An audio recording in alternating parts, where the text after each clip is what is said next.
Pelakon dan penyanyi popular Liana Jasmine mencuri perhatian ramai apabila memuat naik video dirinya menikmati nasi kandar, makanan kegemaran ramai rakyat Malaysia. Tanpa rasa bersalah tentang diet atau kalori. We are back with our nasi kandar. What diet? Goodbye diet.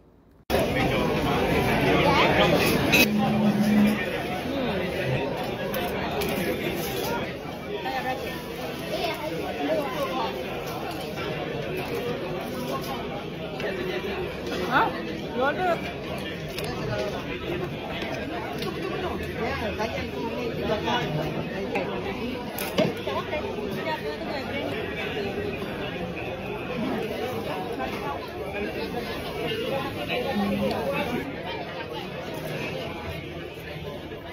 Kalau muka Adriana macam tu, maksudnya dia tengah nak tahu apa. Dia nak tahu apa yang terjadi. Kenapa? She's very focused, you know.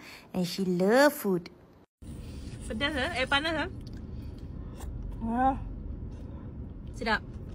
Sedap. Mantap. Proof. Sedap. Kutu piring.